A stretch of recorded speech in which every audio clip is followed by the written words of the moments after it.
go, everyone. This is the Isaiah McKenzie Show, the man of the hour right here.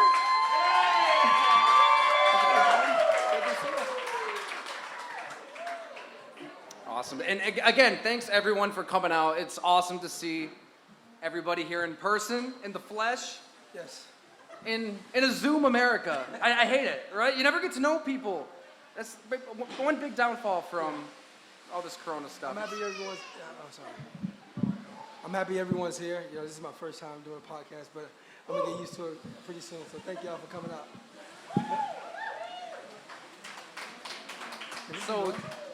Can this be Lord? Nah, probably not. Let's get this out of here. All right, now we can get this party started. Yeah. So, basically, like the impetus for this podcast, this show, what would you say, Isaiah? It really kind of started when we did the Zoom happy hour, I think, at our site, golongtd.com. Subscribe, sign up. We appreciate the support. But you came on there, you talked to subscribers, and I swear to God, you had everybody in stitches, like for an hour straight, sharing pranks, talking about your favorite candies, talking about your role. But, you know, I have an idea what I want this show to be, but this is your show, so I'll let you do the talking here. What do you want the Isaiah McKenzie Show to be? I want it to be fun. You know what I'm saying? I want a lot of questions.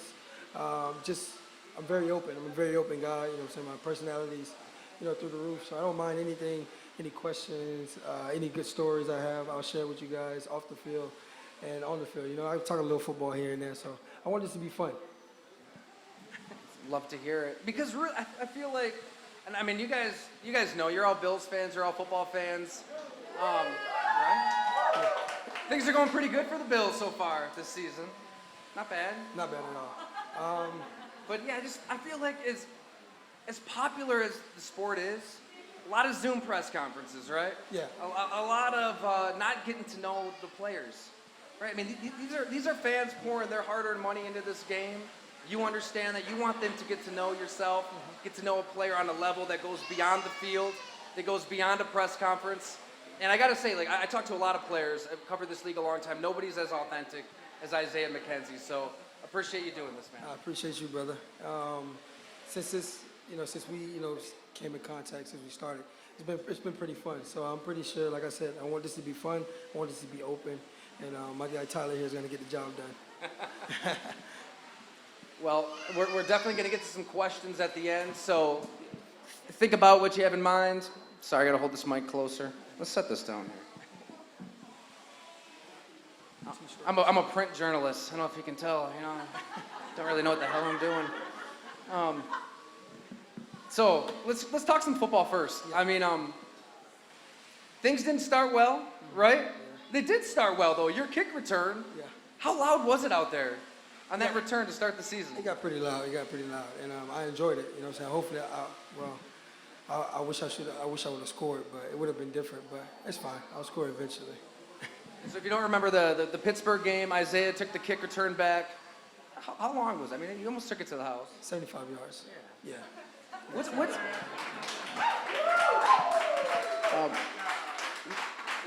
it like at Highmark Stadium? Sorry, name changes a lot. Rich Stadium. What's it like inside Rich Stadium when it's rocking, man? People you know it as Rich Stadium. You were probably the rock pile. Well, so when it's loud, when it's rocking, when it's going insane on a play like that, you posted something on social, I remember right after. What's it really like to be in the moment? I would say it's very loud. Very loud. It's nothing like it. You know what I'm saying? I went to the University of Georgia. We had 100,000 fans, and it's nothing like what I heard when I ran that kick return back. It was crazy, electrifying. So, you know what I'm saying? I want to keep doing that, and eventually I will.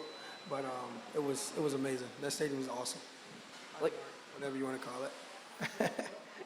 Do you feed off that, like as a competitor, as somebody who, like, I know a lot of guys, it's kind of like they compartmentalize and they have this Zen focus. And then some guys, you got to embrace that all. Like, where do you fall down to that? Nah, I don't embrace it at all. Really? No, I'm kidding.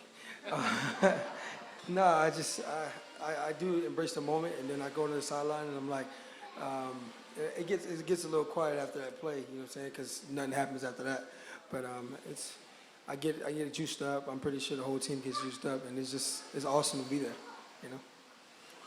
And your role is so interesting because I feel like, and anybody's profession, like you go to work, you do your job, it's merit-based, like, you don't have to wait around to get the ball. You've got to kind of wait around. You get a handful of opportunities a game to show your worth and do your thing. You're a kick returner now, a punt returner now, offensively, you might get a couple opportunities. We've talked about that, but like that mentality of, okay, I got to wait.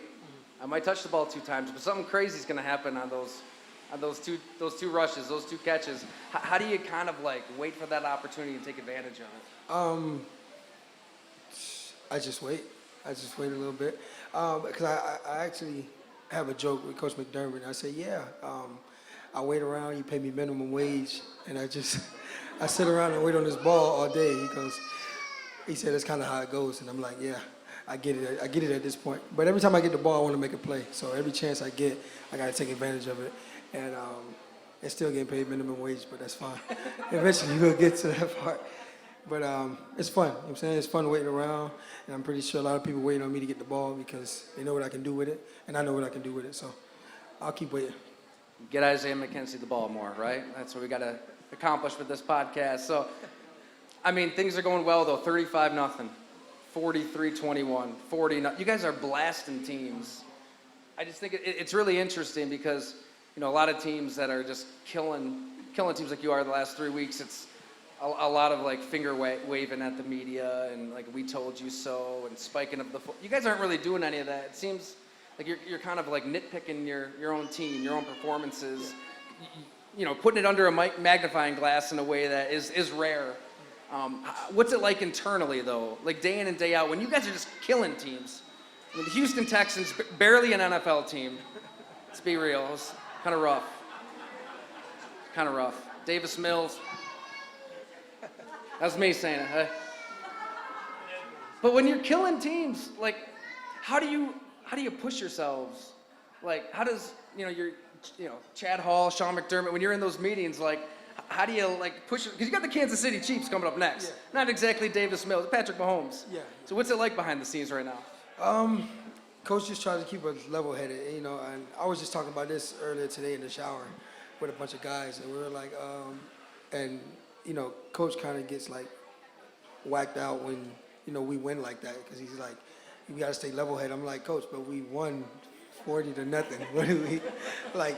Can we not be happy? And he's just like, he wants everybody to be level-headed, and which we are. You know what I'm saying? We just, walk away with a little swagger, which is not a problem. But to him, it's like, you're doing too much. You're walking different today. Like,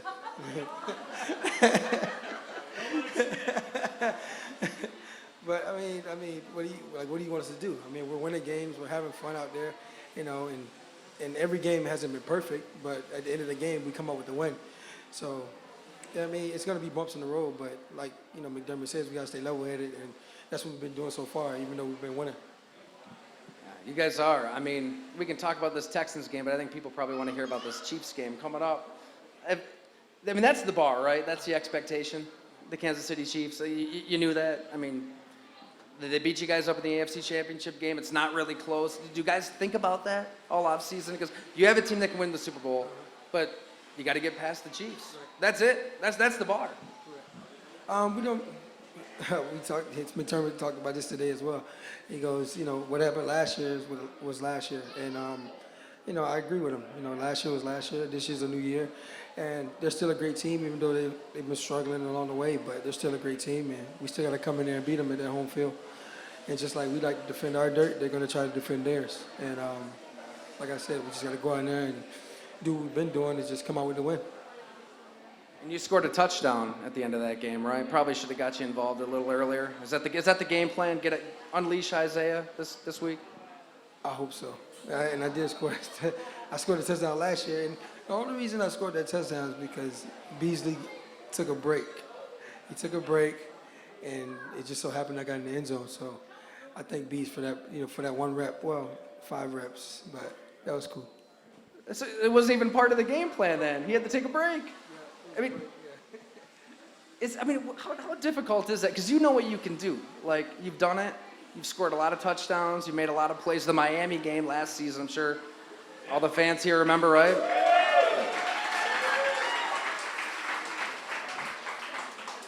But, you were joking with Stephon Diggs before that game. Like, you better look out, man. I'm gonna take your spot. Like, I'm not gonna let you get this position back. But when you've gotten the ball, you've made plays.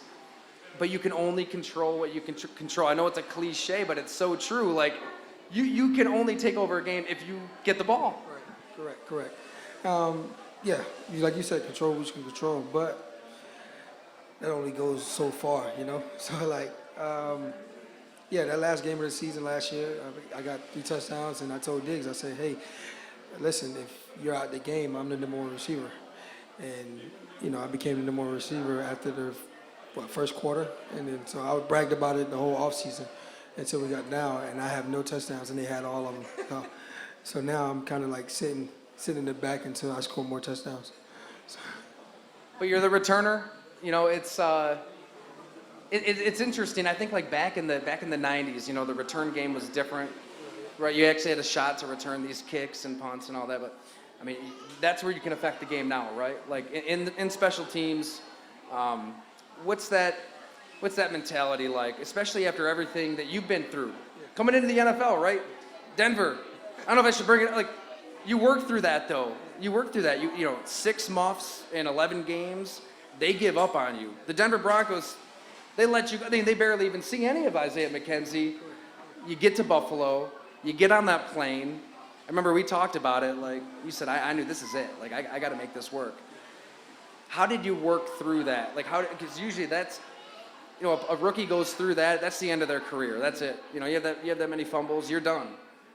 Mentally, what did you really go through that rookie season, through the muffs, the fumbles, to get to this point, being, a pivotal member of a Super Bowl contender?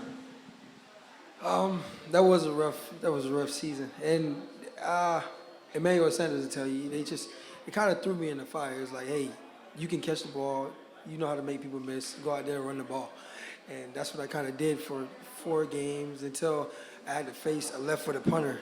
And if you know lefties, they're kind of weird. So Any lefties here? No? Okay. Oh, there we go. Hey, Clint, that's right. Very weird. He's very strange. But yeah, I went against the left-footed punter, and then it went left from there.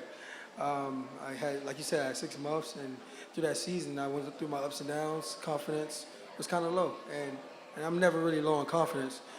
But it got to me. And then that next season, they cut me, and Buffalo came along a couple weeks later and said, hey, want to give you a chance.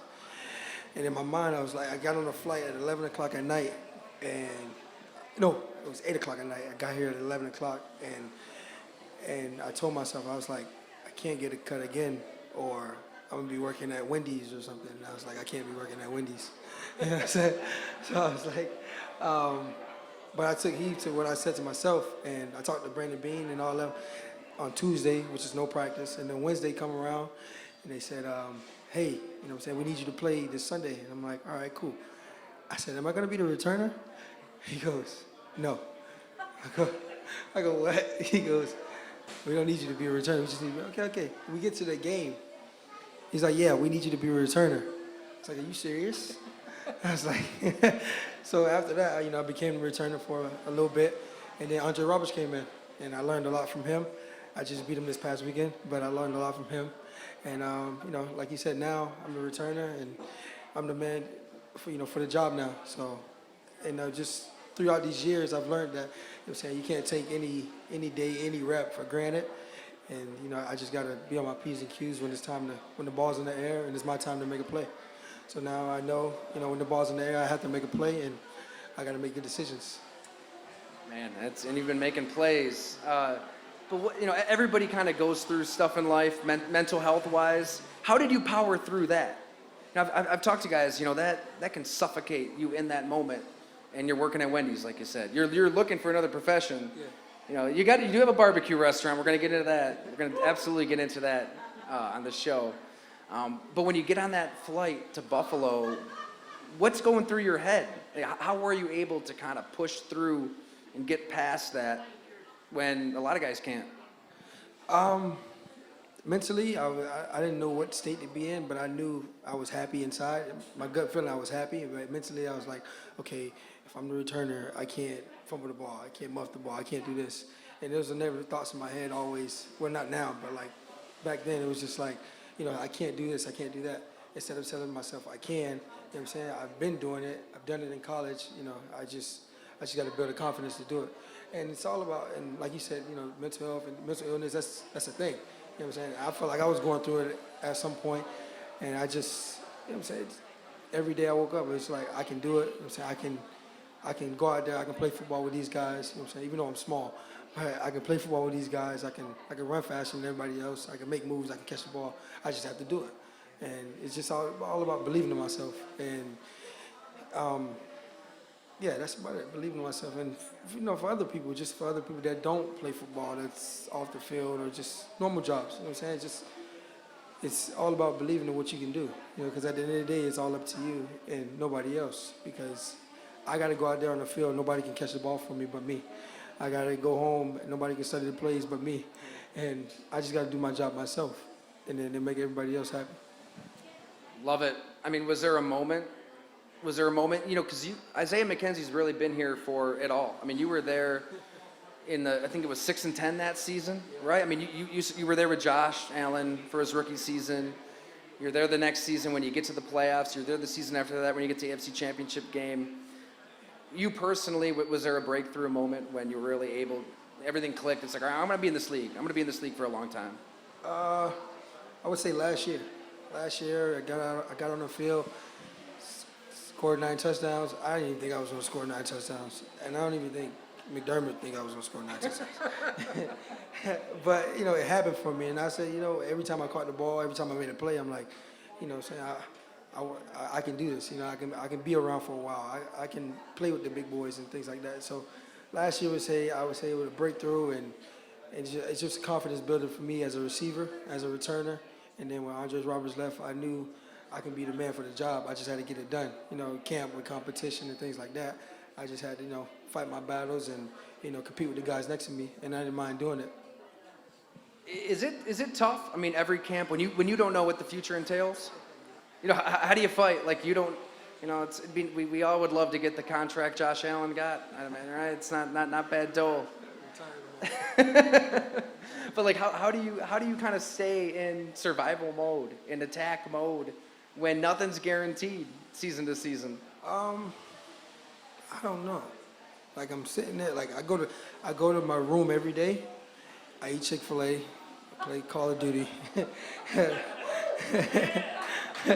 I eat Chick-fil-A, you know what I'm saying? I'm eating candy and I'm just eating all this stuff. And I'm like, hey, I just hope they don't call my phone and tell me to come upstairs and bring my iPad. So yeah, just don't answer it. You're right. Just don't answer. Don't answer. Yeah, right. Like George Costanza, right? He just showed up to work every day. But yeah, I mean, I could do that, not answer the phone. But just going to my room every day after practice, like, did I do a good job today? And I'm like, man, maybe McDermott didn't think I did a good job, but I did. So I do, but at the same time, I just stay level-headed. I'm like, okay, well, I did this right, I did this right. And like you said, control is control, and that's all I can control is my, my gameplay, my effort, my mindset. So, every day I went into work, it's like, okay, I got to beat the man next to me, but I also don't want him to hate me. I want him to be around as well, but at the same time, what I'm saying, I can use the money way more than he can. You know what I'm saying? So, I'm saying, it's survival of the fittest. You know what I'm saying? You do what you got to do without stepping on other people's feet. And, that's what I've been doing this whole time. And I just, now I'm here. You know what I'm saying? Just trying to do my job and help this team win. Love it. It's what makes this team special to you? I mean, everybody here is just dying for a Super Bowl. Their dads were dying for a Super Bowl. I mean, you've gotten a sense for it being here for a few years now, but like it's different in Western New York. These people have been waiting. They're starving. They went through the 4 Super Bowl losses. I know my father-in-law here and his dad. You guys went to a few of them, right? Hey, wide right. Did you think the kick was good when you saw it, right? Well, we couldn't really tell. I had to wait for the ref to do this. Yeah. They didn't have flash screens back then, probably. No, it was, but you were there. The Music City Miracle, the playoff drought, like 2 generations, several generations have been waiting for a team like this that has a legitimate shot to win the Super Bowl. Like this, I mean, as a player, does that stuff resonate? Does that stuff matter? I know, like, a lot of guys, they don't know this stuff. They don't know the history locally, but like, now that you've been here for a while, I imagine you have a sense for it. I do, and like I said, Coach brings it up all the time. And you know what I'm saying, this team's special. You know what I'm saying, since I've come here and been through the ups and downs, the playoffs 2019, and then last year, and then the 6-10 season. Like, I've been through it all. You know what I'm saying, I've seen guys come and go, big time guys come and go, Terrell Pryor, Kelvin Benjamin, all those guys. So it's been rough, but now we're at a point where, we're ready to go. You know what I'm saying? The locker rooms there. There's never been any animosity between, each other and things like that. We know to go out there and, put on a show for the fans. We know what they're waiting on. We want the same thing. You know what I'm saying? Make all of us happy. You know what I'm saying? And we said this last year because we were close. It was the AFC Championship. I said, yeah. I told Diggs, I said, yeah, we go to the Super Bowl. The whole Western New York is catching on fire.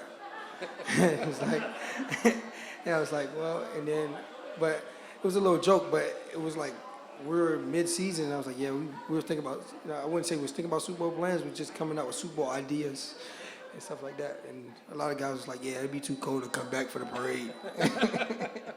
But, you know what I'm saying, hopefully we go in the Super Bowl and let God be with us.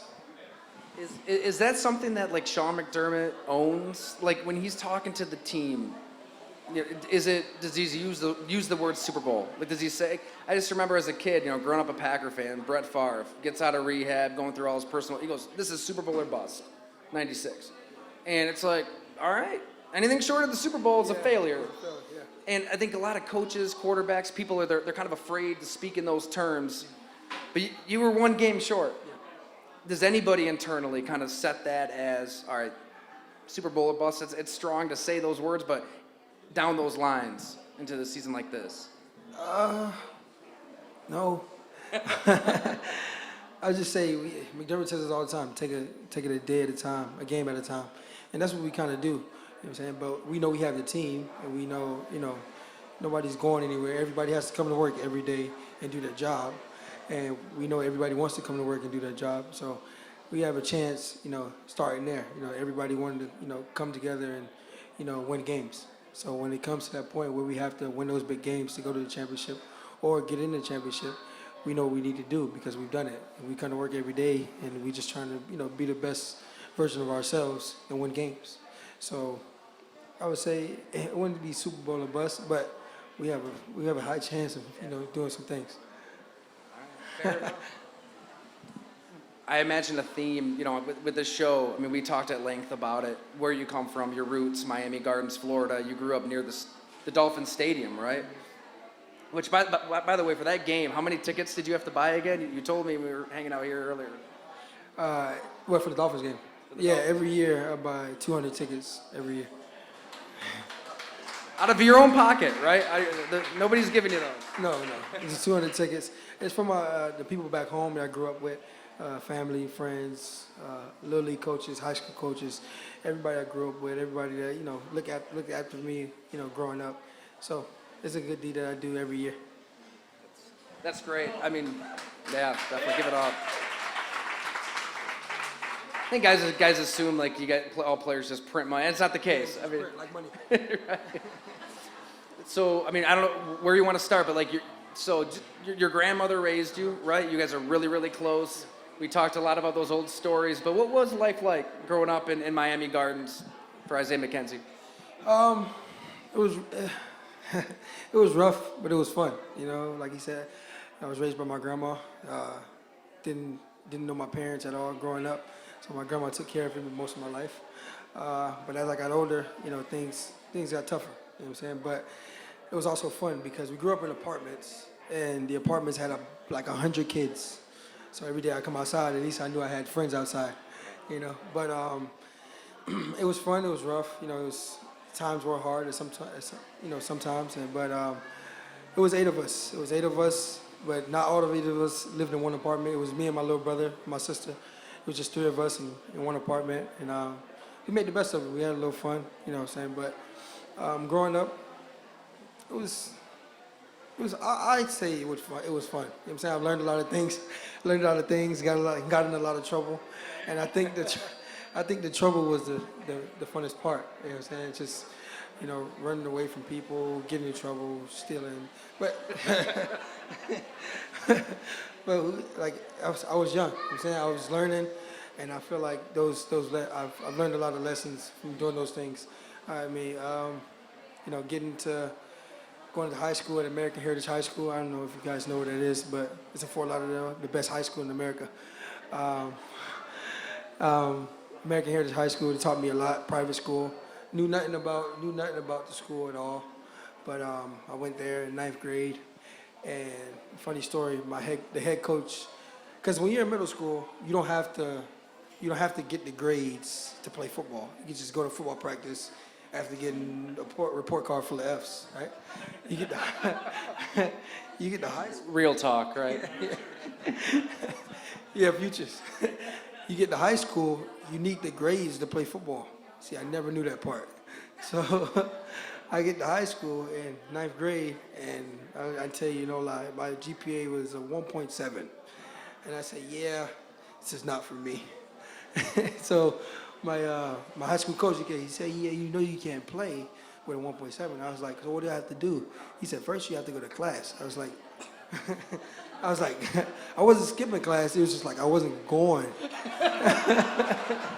What would you do? Like, just skip a class? So the school was 45 minutes away, so sometimes I wasn't showing up. And my grandma couldn't take me sometimes. And another thing, she had to work at the school at night, but she was also in and out of the hospital, so I would have to work at the school after practice. So instead of doing all that, I was like, yo, I'm not going today. So, but yeah, I forgot that I had to go to class. So we get there, and I would get there. I wake up at 5:30 in the morning. Had to be on the bus at 6:20. School starts at 8 o'clock, and it would be like a 45-minute bus ride. I get to class. I never forget my first class was physical science, and I knew nothing about science, nothing. And so my coach would say, yeah, you know, first we'll start one class at a time. And I'm like, what does that mean? Like, you know, what do I have to do in these classes? Because in middle school, I did nothing. And he go, yeah, you're going to go to class, you're going to take notes, you're going to listen, you're going to follow directions. And at the time, now that I know what follow direction mean, I didn't follow any of it. So I used to fall asleep in class because I got up so early. I would leave class. My coach would ask me, you know, where's the notes? I'm like, you know what I'm saying? My dog ate it or something, just something crazy. I don't even have a dog, right? But it got to that point, and after a while, going years and years of high school, got over that hump of not going to class, not skipping, but just not going. Got over that hump. My 12th grade, my junior year, I was waiting on a Miami offer. I didn't have an offer until my junior year. I waited on a Miami offer. They didn't offer. Right down the street. Cincinnati offer was my first offer. And then after that, I got 27 more. My senior year came around, I committed to Notre Dame. For a while. And I guess this is the story you're waiting on. Committed to Notre Dame for a while. And I wasn't too sure if I wanted to go. So what happened was I got to campus. This is rated for all the kids. Close your ears. I got to campus, and the coach goes, yeah, we have one room. And I didn't know if he was kidding or not. He goes, for you to be able to come here, there's no sexual intercourse throughout the whole school. Oh, what? All right. Sorry. This is Notre Dame, Yeah, this is Notre not Dame. BYU. Yeah, not BYU. I'm young, and I'm like, is that for real? On Monday, on Monday I decommitted.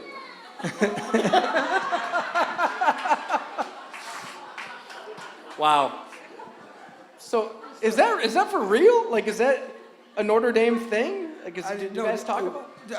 So after a while, like after I decommitted, and I'll get to that part. Okay, that's fine. I decommitted, and then I went to the All-American game. I became an All-American. Went to the All-American game. Played an All-American game. The day before signing day comes along, and I'm not committed to anyone. And Georgia offered me the night before signing day, and I had never visited Georgia. I didn't think I was going to Georgia or anything. My teammate Sonny Michel, he was a Patriot. Now he's a Ram in LA, but he was my high school teammate. We went to college together, and the day before signing day, Georgia offered. He was committed to Georgia, and they offered me, and I was like, "Yo, should I go? I know nobody there. I just know him." He goes, "It's up to you." And I'm like, "All right." I don't take any visits, and like I said before, my parents weren't around, so they couldn't help me out. So I was thinking on my own. My grandma had no idea what college was, and I get the day before signing day, the day of signing day, I go saying my speech and everything like that, and I stand up and I'm like, I guess I'm going to, and then my teammate brings me the hat, and I was like, I guess I'm going to the University of Georgia. So I ended up going to the University of Georgia, not knowing anyone, and the head coach told me, he goes, "Yeah, we don't care what you do now because you're committed to us." You signed it, and I'm like, all right, whatever. So I get there. So that's kind of how I got to Georgia. It's a little long story, but we only have an hour, and I want to fulfill you guys' needs. We got time, man. We got time. I want to backtrack to growing up in Miami. You mentioned your grandmother, and I got to say, like, we got the wheels turning on this idea where I'm like, people have to get to know Isaiah McKenzie beyond, the press conference and, all the centralized message, all that was when we did the happy hour at Go Long. We have players, current players, former players on our website. We do Zooms. We'll throw a few beers back. You don't drink, so I appreciate you coming on, even though that was good, Isaiah. Got a profession to worry about here. But you had a joke, like we asked you for your best prank of all time, and this had everybody in stitches. It was unbelievable. I'm gonna let you tell it. There's many pranks, I'm sure. Maybe you don't even remember, but with your grandmother, take it from the top. My grandma was at work all day, and I was outside playing basketball, being a kid, and I thought it was a good idea to play this prank, play this joke on her. And I'm gonna keep the long story short, like I said. But I went in the house, got a lot of ketchup. I had a lot of ketchup. And at the time, she was at work. She comes after work, and I'm in the room, and I'm like, "Hey, she's about to come home. It's time for me to, play a joke." And I thought it was funny. And she didn't think it was too funny, but I got the ketchup, sprayed it all over me or whatnot, and then I lay in the bed. I'm laying in the bed, blood all over me, and she comes home. And I'm laying in bed. Now I'm a hard sleeper, but I'm not asleep. But like it's hard to wake me up. So they, a lot of people just thought I was asleep. So she calls the neighbors over. She gets in the house, and she's standing over me. And she's standing over me. I can hear, and I'm like, and I'm just laying there, no smile, no nothing. Best act of my life. So she thinks Isaiah is no more. She thinks I'm gone. She thinks I'm dead, out of here, right? And she calls the neighbors over, and everybody's standing around me, blah blah blah. She called, and then she ends up calling the ambulance, right? She calls the ambulance. I'm still laying there, right? Just laying there. So at no point, like, you're 11, 12 years old, right? Yeah. At no point you're like, all right, I took this too far. Like, I've got ketchup all over me. I'm laying in bed. My grandma thinks I'm dead. At no point it's like, all right, I got to end this. You took it to the ambulance is coming and everything. I'm pretty sure all the 11, 12-year-olds in here, they don't know what too far is. And like I said, I wasn't skipping school. I just wasn't going to class. So I didn't know what too far was when I got older. But I didn't think I was taking it too far. I thought I was taking it to the best prank ever. That's what I was thinking, the best prank ever. And so, yeah, so she calls the ambulance come, and I pop right up. Right up. What happens when you rise from the dead like that? So I pop right up, and she immediately goes, I can't say curse words, sorry. But she told me about myself, you know what I'm saying? She called me. And I got a whooping. I actually got a whooping that night. We were coming home from the store. I got a whooping. She waited till I was asleep, and I woke up. She told me to go take a shower. I get in the shower, and she has an extension cord. I'm wet, an extension cord, and I'm wet. And she goes, "Oh, you want to play a prank?" She opens the shower curtain. I got a prank, and I'm like, "Yeah, right." So no, I didn't say, "Yeah, right." I started crying. But yeah, so that was the prank, and I got a whooping. So will I ever do it again? Probably so. That's a classic. Now that I have money, I can make it better. Yeah, I can make it better. Well, I mean, yeah, it didn't slow you down, right? Like at One Bills Drive, I mean, guys got to be on their toes when Isaiah McKenzie's around. What we saw what the team put out, right, with the prank calls. Whether it's that, whether it's something else, what are you doing today to kind of keep people guessing? What am I doing? I'm trying to figure it out. I think I did a couple things. I put baby powder in their cleats, or I'll put like what else? Gee whiz. Well, for people who might have missed it, what did you do with the calls? Like, what were you doing with guys? Oh yeah. So yeah, I was calling them, and I would FaceTime one of my teammates or coaches, and I'd be like, "Hey, can I call you back?" And they'll be like, "But you called me." And I'm like, "Well, I'll call you back." And there's a lot of profanity that they gave me because of who I am, so I can't say that. But they cursed me out. A lot of guys cursed me out. And Tre'Davious White was the funniest. He goes, I called him. He goes, he was dancing in the camera. He's dancing. Da, da, da. And I said, "Hey, can I call you back? I'm having a baby." And he goes, "What?" He goes, if you call me then. So I was like, but it was funny. You got to watch it to see what I'm talking about, but it's funny. But Josh gave me a bad look. Micah hates me. But me and him get into it every day, but Because he doesn't like you because you were imitating Lamar Jackson too ahead of that playoff game. You're driving him nuts on the scout team, and it worked. You guys shut him down. Yeah, the team hates me. Yeah. They hate me. But Micah, those guys, I make plays on them, and I try to, push it, put it in their face every chance I get, because in practice, that's when I get the most balls. Remember, I don't get the ball at all. So in practice, I get the most reps, so I take advantage. So. Love it. Well, hey, we'll get to some questions here in a second, but one regular segment that would be fun. You're just such a authentic, fun dude. I mean, what's something you're into right now? Whether it's a hobby, whether it's something with your dog. I think there's a lot going on in the world of Isaiah McKenzie. So we should get him. Let's bring him over. All right, well, Isaiah, tell everybody about this dog. Recently, right? You got him? Yeah, I just got the dog. I've never had a dog in my life, so I understand how people feel when they have kids. I gotta wake up at 4 a.m, 7 o'clock. I gotta feed him. I don't have to change the diaper, but he still has to go poop. But It's a good precursor. It kind of gets you ready. Like we got our dog a year in advance. It nothing prepares you, but it's got to help. The responsibility.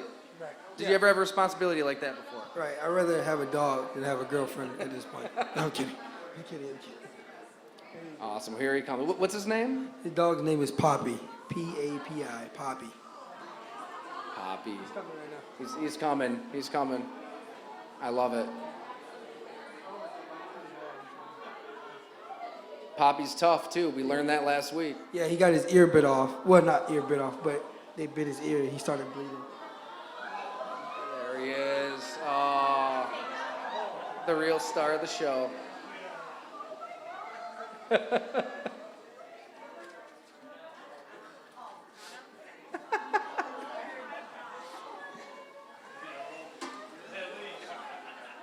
Here's Poppy. Tell us a little something about him. Well, he's 12 weeks now. He's 12 weeks. He's a pit bull. That's about it. He's from California.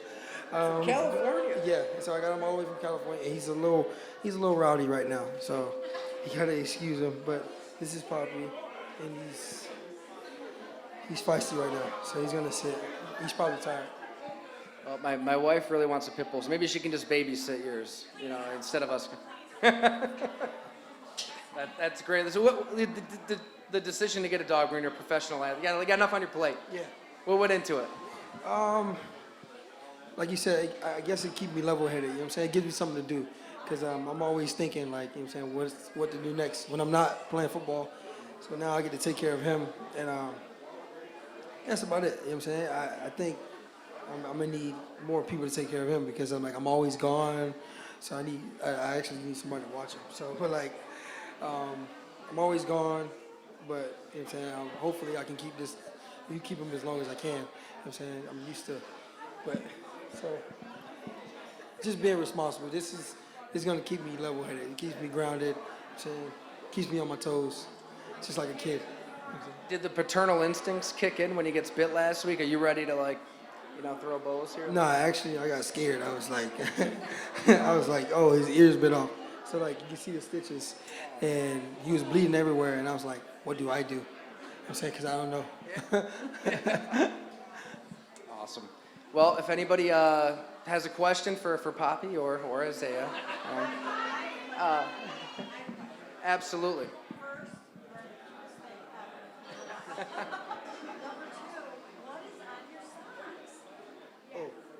The question is, what is on Isaiah's socks here?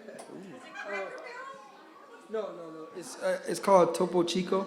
It's a water that we sell at my restaurant, my barbecue restaurant. It's Topo Chico. I've never drank the water. I don't like water, but I just like the socks. So thank you. You don't like water? Yeah, it's just strawberry lemonade and Gatorade. Yeah. How do you how do you say quenched during the game? You get parched. You don't have any water? No, I mean, I barely get the ball. Why would I need water? We got to get McDermott here. Is he anywhere? Dayball?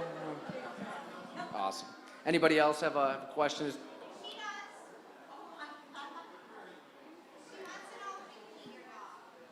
They want to know if they can meet your dog.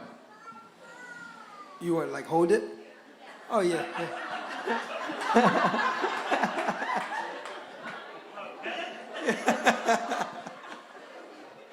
David, you want to take him over there?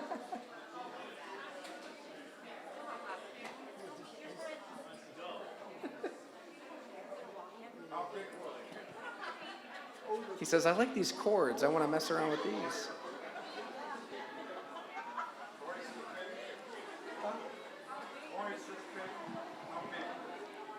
How big would he get? About 145 pounds. Yeah, he's up huge. Paul, you had a question, right? Who would you say your best friend is? Best friend on the Bills. You don't have to answer. Best You're friend- on the record. The best. Best friend on the Bills. Besides McDermott. To me and McDermott bump heads. The best friends on the Bills. Best friend on the Bills. It's tough. Yeah, it's tough. I love all the guys. Now, which one I would love a little bit more? It's tough. Don't single anybody out. It's just tough because there's two guys I hang out with the most. It's Isaiah Hodgins and Gabe Davis. We hang out all the time. I babysit his kid. Yeah, and you know what I'm saying? I'm like I'm like his babysitter. But yeah, I say Isaiah Hodgins and Gabe Davis. I think those two are the. Makes sense. Fellow receivers, right? Yeah. Not like Josh or anything, no. He should be, right? If you want to get the ball. Like, Right. you're gonna see- Gotta get that up. I thought you were a dad for a while with the photos on social. So that was when you're babysitting, right? Oh, yeah. You're babysit. What's the babysitter Isaiah McKenzie like? What are you doing? Typically, like usually I'm not watching the baby. Like I'm just there. And if something happens, I have to like help with the situation. So like I basically like if he is about to fall off the couch, I grab him at the last minute. Or if he wakes up from a nap when his parents are in the house, I gotta go get him. Like, why do I have to go get him? Right? That's my daughter Ella, and that's Sonny down there. We'll just maybe find a different babysitter, right? But yeah, it's babysitting's not easy. You know what I'm saying? I don't know. Like, me and babies get along. Yeah, I think. you do. Okay, that's good. That's good. All right, we got time for a couple more. Gary.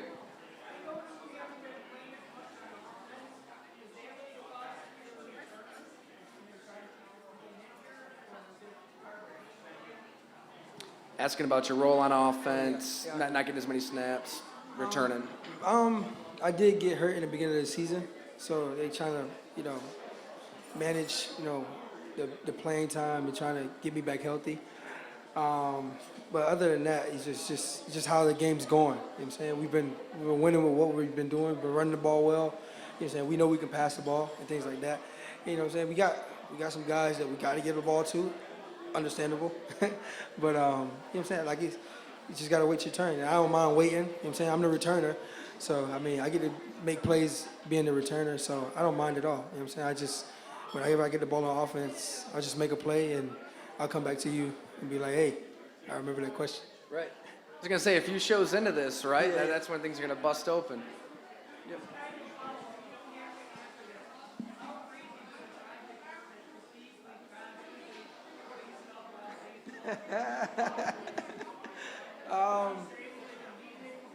No, it means, hey, it's Beasley, you never.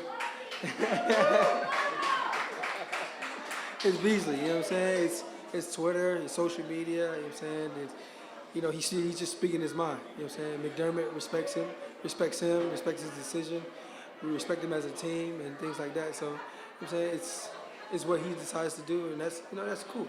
I'm saying I still love him. McDermott loves him, and it doesn't get in the way of our play. You know what I'm saying? We go out there each and every week, vaccinated, unvaccinated. We still go out there and play football and try to blow people out like we've been doing this whole time. So it's been, I guess.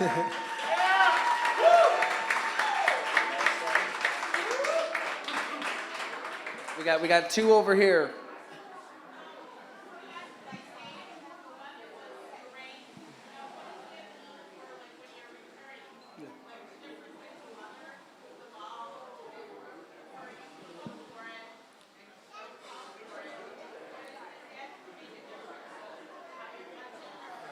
Does the weather, the rain, does that make a difference with returning, catching? Great question. The weather definitely makes a difference. What was it? A Washington game where the ball was up in the air and then the ball was up in the air and I let it hit the ground, which I shouldn't have let it hit the ground, but I couldn't get to it. So I was like, but the only reason it hit the ground is because the wind pushed the ball back. Yeah, the wind took it, and then I got ate up for it. It's like, hey, saying, well, outside the building, everybody was like, hey, you should have caught that. It's like, I wish I could have. You know what I'm saying? I was trying to. The ball just stopped. But even, whether I prefer the rain than wind any day because the ball moves in the air. But when it's rain, you just got to, either you wear gloves or not. And as you can see during the game, the rain will stop, it'll go. I'll have to take off my gloves, put my gloves back on. You know what I'm saying? But I'm comfortable with catching in any weather at this point. But Yes, it is hard, and especially in that stadium where it's windy, cold, rainy. You never know what you're going to get on Sundays. So they try to prepare us in practice. McDermott, he gives us wet balls.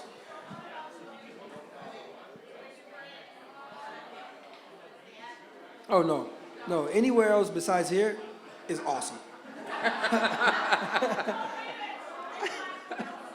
No, I don't say that. Hey, but you chose to re-sign here when you could have gone elsewhere. So. No, I mean, I don't mean like, I just mean when it comes to the weather. You know what I'm saying? Just the weather. Everybody can agree with that. Yeah, you know what I'm saying? When it comes to the weather, and especially playing in that stadium with the ball's in the air, anything can happen. Anywhere else outside of here, you're fine. Here, like being here is like, okay, you're gonna get the worst of the worst. Going anywhere else, flowers and rainbows. Well said. We got one in the back, then one up here. Hard to say no to that, right?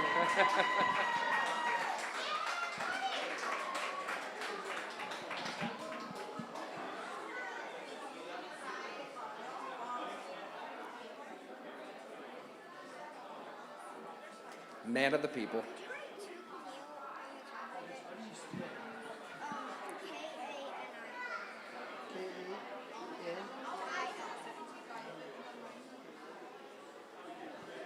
Cannot thank everybody enough here too for coming out. This has been awesome.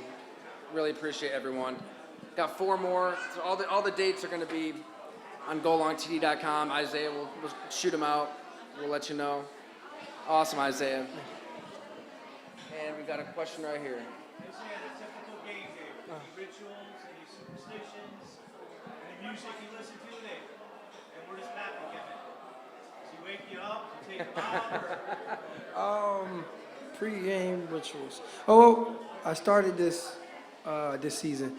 The night before the game, like I ordered room service to ribeye steak, so I just have a nice little steak, and then the next morning, me and Poppy go for a run, cause he has to go for a run.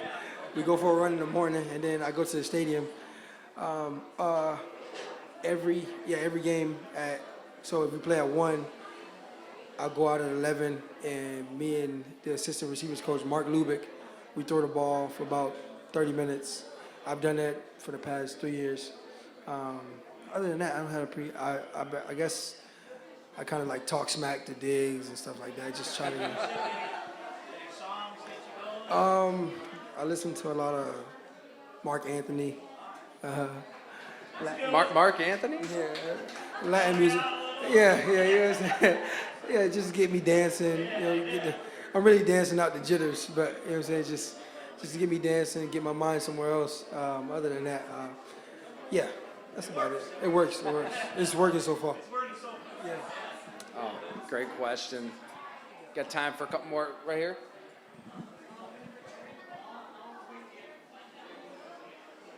Quick.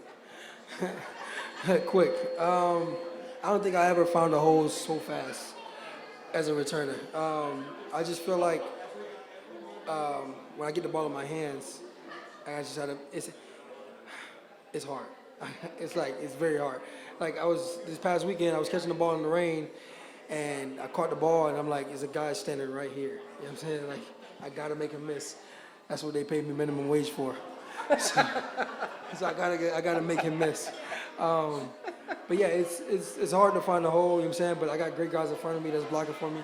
And, if a guy goes missing, then I got to make that guy miss, and I got to make the next guy miss. I think every game, because in practice, like, I make a lot of guys miss, right? So when we get to the games, I think every guy that's blocking for me, when they lose their block, they'll make a miss. He'll make a miss. I'll go to somebody else. And then you got 10 guys in front of me saying the same thing. So I got to make 10 guys miss. You know what I'm saying? So, like, if you were standing in front of me blocking for me, and there's a guy over here blocking for me, you say, okay, Isaiah can make my guy miss. He's thinking the same thing. And it's like, okay, now I got to make 2 guys miss. And it's like, all right, well, I need to get paid a little bit more if I'm going to make 2 guys miss. Exactly. Come on now. I want to make all these guys miss, I got to get paid a little bit more. But yeah. There's an element of fearlessness with it, isn't there? Yeah, you got to be crazy to be back there. You got to be a nutcase. And I guess I'm kind of nutty. Yeah. So. It's perfect. Well, awesome. We cannot thank everyone here for coming out. This was great. Isaiah McKenzie's the man. Appreciate you, Isaiah. Awesome. Great questions, great time. We'll be doing it again here 4 more times, right? Yes, we will. And I promise next time it'll be better than this time. This is my first time, so it's kind of rough. We're great. We're gonna watch the film Yeah. and break it down. Yeah. Awesome. All right, I can't thank you enough, Isaiah. Appreciate you coming out, man. And goalongtd.com. We'll have all the dates on there. Subscribe, sign up. We appreciate it. Thanks, everyone.